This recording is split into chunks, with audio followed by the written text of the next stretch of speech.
I just want to recenter our conversation back to just some common sense and how things actually work in a building.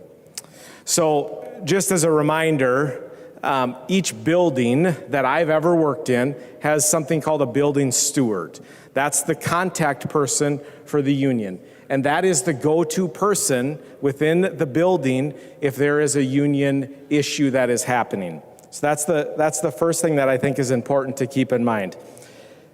But also, we're talking about schools. So let's really focus on what's important, and that's the kids in the schools. And if we're going to be honest, we don't always spend the time talking about kids and how kids are impacted by decisions. Also, I'm hearing a lot of concerning conversations about administrators, about school boards, about just communities, and really a lack of trust for our school districts. That's concerning, members.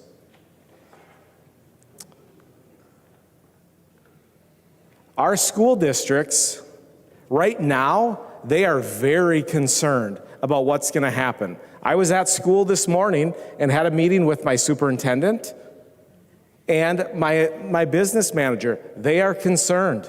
They're concerned about the debate we're going to have tomorrow night and what that means. There are a number of issues with this underlying bill, specifically the provision about personal data. And I want to repeat, that's personal data. It's not my school district email. It's not my school district cell phone number. It's not my school district office phone.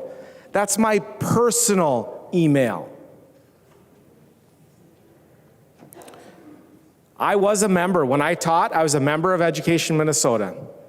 I was a contract negotiator. I negotiate our contracts for our principals group. We have to be honest when we're talking about personal data. I hear often from teachers who are members of Education Minnesota that they don't trust what is happening with Education Minnesota. Not the local, but Education Minnesota as a whole. They are very concerned that Education Minnesota is more concerned about what happens within the 494, 694 loop than what happens outside of that loop. That teachers outside of the metro is what I will often hear from teachers. Not my words, folks, teachers. That we aren't concerned about. Ben, they don't care about us. They don't care about our voice. There are a number of teachers, and I hope that you listen to this, because we talk a lot about people being bullied. We talk a lot about people being harassed. I have had a number of teachers tell me, Ben, I don't want my personal data shared because I felt bullied or harassed, that I have to join the union. There's a lot of benefits to the union. I was a member.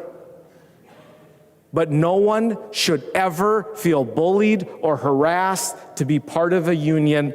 And when we are giving out personal data without consent, that is illogical. What we should be focused on are the kids in the building and how do we create an amazing learning environment. And I agree that a student's learning environment is the teacher's working environment. But I would also say it's every educator in the building, not just the teachers. It's the paras, the cooks, the custodians, the bus drivers, and even the evil administrators. But we should be talking about how do we fund our schools? How do we appropriately fund our schools and fairly do that? And then all of us who have no business telling a school how to run their school, we have no business doing that. Let's get out of their way, let's fund them, and let them run their district.